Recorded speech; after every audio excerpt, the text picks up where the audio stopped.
All right, guys. Good morning. Good morning. Welcome aboard to the Morning Note. My name is Carlos Garcia, founder and CEO of Gar Capital. It is Tuesday, August 8th, 2023. Thanks so much for taking the time out of your day to join me this morning and every morning at 9 a.m. Eastern Standard Time here on the YouTube channel. If you haven't already, make sure to click the subscribe button. If you haven't, also press the like button on these videos. Really would appreciate it. It does help on our numbers. And turn on notifications if you don't miss any kind of videos that we have. I posted the top 10 stocks of 2023 updated to see how we did so far with our picks. So far, so good. If you want to check out that video, it was posted last night. So you don't miss anything. Again, notifications, the bell button, click on that. All right, so what we have in front of us is the market blog this morning. We're going to go by our headlines that we posted there, up to date as of, well, 9 a.m. Let's go around the horn. Dow futures down 250 points. Remember, the Dow was up 400 yesterday. NASDAQ down about 110, up down 0.72%. 4506 for S&P 500 futures, down about 31 points, 0.69%. The Russell, 1943 this morning, down about 1.23%. 10-year Treasury yields flirting with getting below 4% this morning. Good sign. Obviously, we want yields to pull back, right? Some more people to buy into Treasuries. We have some supply coming in for Treasuries. We have a 10-year bond auction, I believe, tomorrow. And I want to say the 5 and the 2s also have the bond auction today. So this week, excuse me. I'm not sure if it's today. Why is that important? We want to see if there's still demand for government securities or government treasuries, which are deemed safe. But again, remember we had that downgrade from Fitch. Will that affect the bond auction? That remains to be seen. As of right now, at least bonds are being bought more in a risk-off sense than the, we want to lock in rates sense. Crude oil is down this morning, 80.50, down 1.75%. Gasoline down 1.5%, $2.76 a gallon. Gold is down even with the risk-off sentiment, but we talked about this, the reason why. It's the dollar. 1959 for gold, down 0.55%. Dollar index 102.69, that's up 0.63%. And then you have the VIX up 7% this morning at 16.89. Copper futures down 2% this morning, $3.75. We were looking at the bond prices this morning through futures, and we're getting a nice little bounce, about 0.5% on bond futures. And futures traders, just a heads up, we can trade bond futures and trade yields as well. We'll trade bond prices based on yields, obviously, since they move inversely. So again, I'm going to keep an eye on /TN. I don't know if they have a micro, but we can check. So let's going to go to trade. We're going to go to futures trader. And here is all of the tickers that I use when it comes to trading. You can use micros, you can use the full lots, but we're going to see if we have a micro for MTN. We don't. So TN, that's the 10-year Treasury notes. This is the margin requirement, just one. Look at the tick size, very, very minimal. So again, up today would probably be, about 80 or 100, yeah, about 80 or so. We cut that in half. So $15.63 a tick if you're trading bond futures. Not the easiest thing in the world, but at the end of the day, it is all charts and price action and understanding fundamentals and being, well-rounded as a trader. But we'll see if we can trade that in the future, as I do expect bond prices to bounce as rates are going to start hitting that ceiling rather soon when the Fed pauses. And that's coming soon. Again, I've been saying that all year, but again, we're in the tail end, at least for now. So yes, I have been wrong when it comes to the Fed pausing, but that's not really my call, is it? So we just have to wait on that. 109.47 for the euro dollar this morning. 143.12 on a dollar yen. That's up 64 pips. Pound dollar is 127.01. And Bitcoin futures are up 1.9%. Ethereum futures are up 1.34%. So we're not getting a ton of fear if we have something as high beta or as volatile as cryptocurrencies. So that's where we are this morning. Good morning. Good morning. Joey says, what are your thoughts on 30 to 45 day DTE data expiry options for swing trading? Just depends on what you're looking for. I did have a swing trade on Amazon puts for next year, the 110 puts. I closed those out after their beat on earnings. I mean, I'm not going to just hold it for premium to get burned. The idea was maybe we get an ugly earnings report or we get some more downtrend, but Amazon is in its own orbit as it soared with that earnings report. So again, even that was for about 12 months away, and I had to just get out of that thing. Is there a micro US 10-year? There is a micro US 10-year for the CME group. I think it's 10Y. Oh, okay, so they do have one. Let's see it. Ah, so we do have micros. There we go. So we can go ahead and use /10Y for micro trading on futures for yields or bonds. So good looking out, Rashil. Thank you so much for that. I'm going to keep that here so I don't forget it. So again, we're going to be using this in the future when we trade bonds when they bounce, but we're not there quite yet. Taking a look at S&P 500 this morning, really what was the issue? Why are we getting the pullback this morning? I just find it very interesting when it comes to commentary from these credit rating agencies. So what did we get this morning?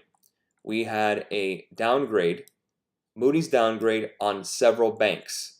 And again, it also placed Bank of New York Mellon, State Street in review for a downgrade. M&T Bank, Pinnacle Financial. Again, bank shares fell broadly after Moody's downgraded the credit rating on several banks. Again, very, very important. Goldman Sachs, Chase down 1% pre-market. The regional ETF, the KRE, which tracks a group of smaller banks, that dipped 2%. UPS also reported earnings. Shares dropped 5% at the time of that writing after delivery giant reported weaker than expected revenue for the second quarter. The company also lowered its full-year revenue outlook. Educational tech company Chegg popped more than 23% this morning. Actually yesterday, after reporting a second quarter revenue of 183 million, beating analyst estimates. So again, that's really the headline, which was the bank downgrade. So how convenient that we're just getting these downgrades really when no one can trade it except futures. So again, having options. Let's say you went ahead and bet banks yesterday on the Dow bouncing.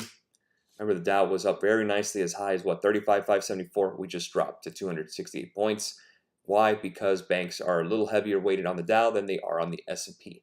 So value stocks pulling back down here after the nice pop yesterday. We see like a resistance right around 35.6. Again, it's the dog days of August. We know it's chop. We hit Tesla puts yesterday. We hit Tesla puts yesterday and Apple puts yesterday, and we caught it right around here. We got like 35%, got as high as 52, 53% on the gain.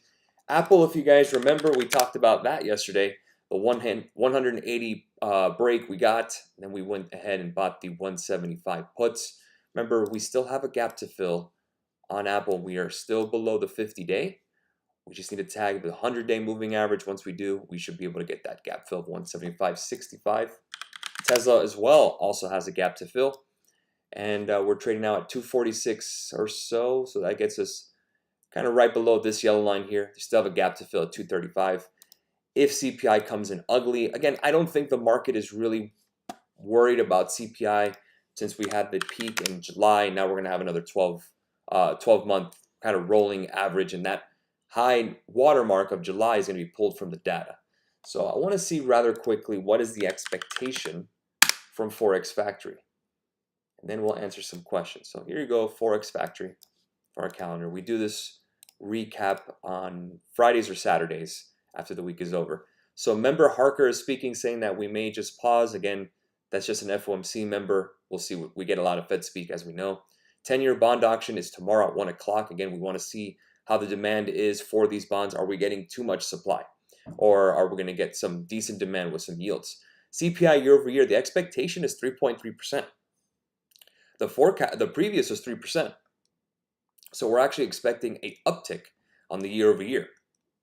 So the expectation is rather low. That's kind of the expectation, that we're not going to get continuing lower inflation. If we can get to a 2.9, which is a 2 handle or below, I think that'll cause stocks to ignite higher and at least minimum retrace this 45.60 level, which is the Friday watermark highs. And we also have 45.96, which is that gap fill on S&P 500 on the 1 hour. So that's kind of what I'm looking for in terms of if we get a good CPI. If we don't, or we get a little more damage to the downside, a little more of a pullback. Here's the S&P 500 here. Ignore this gap here. This was a change in contract time, so I don't want to put too much emphasis on it. But 44.50, I do. That's the 50-day moving average. I think that's more than likely this zone, the max we will get, at least until October. October is when we're expecting, at least seasonally, a pullback in the markets, as I mentioned quite a bit yesterday on the top 10 stocks of 2023 revisited. What to do here today? Well, the first thing I want to say is that I am so glad we don't have risk open, because that's how we got hit last week. If we would have bought calls on that 400-point pop yesterday, we'd be pretty screwed, just like we were last week. And again, it's not about fault. There's no way you can predict when these announcements come out. You know, Moody's didn't come out with a press release and say, hey, at 4 o'clock, we're going to let you guys know about the banks. They just report it, and it's after hours where your hands are tied and you can't do anything. So again, it's kind of a pain in the butt with that. That's why you got to be, very, very cautious. Tesla got Apple. We held pat. We didn't add any more options trades. We didn't do any futures trades. I like the patience that we're having, knowing the fact that we're getting chopped. So again, right now, it's kind of the same strategy. We have CPI on Thursday. We have some earnings coming up. Palantir reported a better than expected earnings report. The $1 billion stock buyback. That's the first stock that I've heard, first company that talked anything about buybacks. So at least from my end, I was looking for the break of 20. If anything, maybe the break of 1878. That was that previous July high. We didn't get that, obviously, with this bank headline and the market just in general coming together and falling. Very similar to the Fitch downgrade last week. And again, that bottomed out as well. We're still holding support here at 4,500 ES. We're still holding support around 15,350 NQ, which is NASDAQ futures. The dollar's starting to bounce a bit, but nothing out of this world, to be completely honest. I mean, you're just getting headlines. And there's no way to really predict that. There's no way to really trade that unless you know. And again, unless you work for Moody's, fine. In terms of the dollar, if we are expecting more downside for equities, that means the dollar may go higher. 102.78 is the break, and then we have 103.50 as the next level higher. If we go to the daily, you can see that we're now above the 50, the 100, and the 20-day, but we're still below the 200-day moving average, as we have rejected since last year. That was the last time, just December was the last time that the dollar has been above the 200-day moving average. So very, very important. Like we talked about yesterday on the morning note, the 200-day either being a very strong resistance or a very strong support. Again, we're going to keep an eye on that, but let's get above 102.78 first on the dollar. And then we know that the CPI number will move the dollar. So the question is, will we break out or will we go ahead and retrace back down? That remains to be seen. We just talked about Dixie. There you go. Good one. Can we go over the DAX? I don't know if I have DAX access here. Oh, I do. Okay. Let's take a look at it. All right, the DAX, if you guys remember, the Global X DAX, I don't know if this is the DAX itself or the DAX ETF. Let's see. I don't know if I can just use the DAX ETF. I don't have the DAX index in front of me in terms of chart. So I'll just do the DAX ETF. And we're kind of knocking on the door of 30 as of right now. 34 is the recent highs. Let's go to the weekly and see how much more we got. So 35, we're about $6 away. Not terrible. Just need to break above 31, and then you can target above here to 33. So again, it doesn't look terrible. Again, you're above major moving averages on the weekly, and on the daily, you're already golden crossed. So we know the drill. We're just below the 20-day moving average, very similarly to the S&P 500. There's still an uptrend. I don't think anything has changed there. But as a reminder, we know that seasonally speaking, the first 2 weeks of August are just choppy and ugly.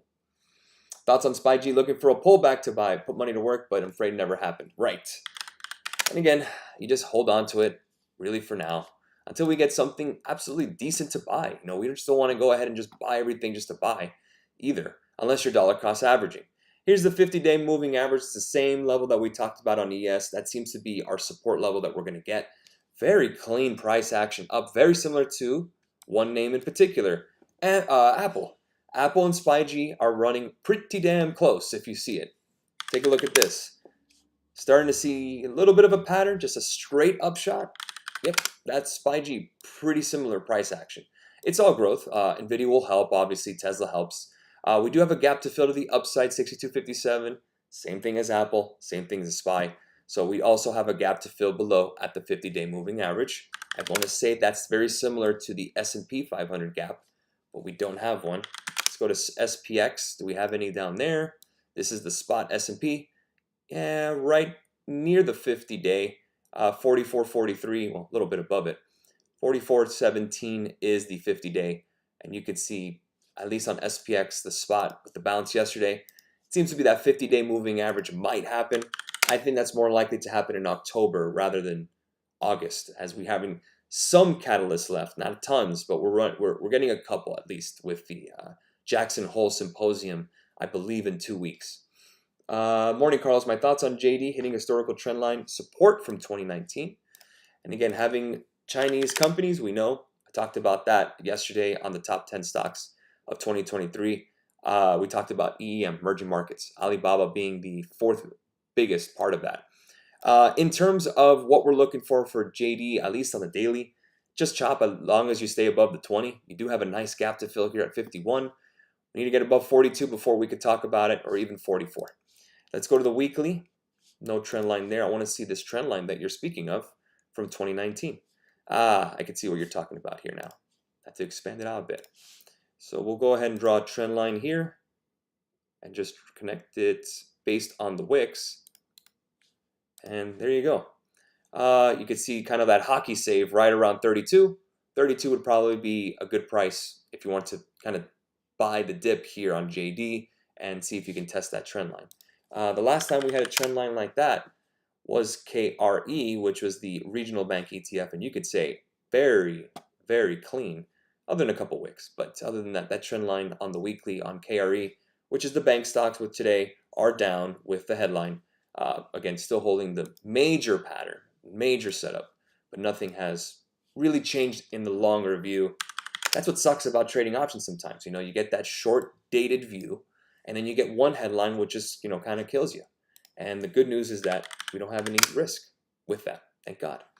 Let's see. Thoughts on AYX after earnings. I don't know what AYX is. I don't know what they reported, but I'll go ahead and bring up the daily. We are now at 29.83. They are down this morning. So you can see a nice breakdown based on the price. It's going to the weekly and seeing exactly how much more we can go. We broke this support here. Yeah, this is pretty ugly. You're basically trying to catch a falling knife.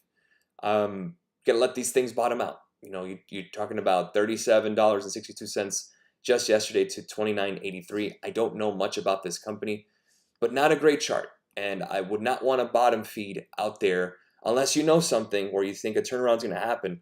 But it's based on the chart. Yeah, you're staying away from this. There's way better options for your capital than this chart right here. Thoughts we could enter a new low on 447 on SPY. I notice a gap. Yes, keep in mind the gap. Let's go to the daily. Here we go. I think this is the gap that we talked about of the rollover of the S&P contracts. That might be incorrect. But again, the 50-day, to me, will probably be the biggest support that we're going to get. So we're right around here, 447 this morning, still above this yellow line of 443.83. That's where I would place my alert for a breakdown. And then you could target 440 for the 50-day moving average. That's pretty much all you're going to get. Anything else seems to be just throwing away premium. You're just going to get chopped. If you had shorts over the weekend and you held into Monday, you got chopped. If you bought calls yesterday on the 400-point rise on the Dow, you just got hit. And that's where we need to be extremely careful with our capital and no need to give anything away. Just happy that we got Tesla and Apple. If we got some movement here, we will see what we can do. But until then, I think patience is the key here. There's no reason to give away our July gains just because we're bored. It's the first 2 weeks of August. It's just the way it is. We have to wait it out. Everyone's going back to school. The kids are going back to school. People are on vacation. Volumes are not exactly elevated either. So again, we want to make sure that we have high quality setups, high probability setups. We don't want things to be difficult. We don't get paid more because it's difficult. We want things to be easy. We want a nice continuation, get our 40%, leave a runner, and move on with our day. Let's treat the market like an ATM machine where we get our money and get the hell out. Not a slot machine where you keep putting money in hoping to win big. That's not what we want. Treat the market like an ATM, not a slot machine, and you'll be successful. Very simple as that. All right, guys, we'll go and leave it there. Have a great rest of your morning. I will see you guys not tomorrow. Tomorrow I have an appointment in the morning. I couldn't move the appointment. It's at 8:30 in the morning. So I will miss the morning note tomorrow. So again, I will catch you guys on Thursday for the CPI morning note, and we'll go ahead and go over all that stuff together. If you are interested in me giving out a earlier morning note before my appointment, type in the comments below and type in the word early, and I'll make sure to get a good tally and make sure at least people will actually watch. So again, I don't want to do a video if you guys are not interested, obviously. So if anything, I can always do an earlier video, kind of do the early recap the day, talk about the pre-market stuff, some news, and if not, I'll just join you guys on Thursday. Thank you guys, as always. We will see you tomorrow if we do the early video, and I'll do that live as well. But turn on notifications if anything changes. Type in the comment box on the video early. That's the keyword. Thanks again, guys. Have a good one. Cheers.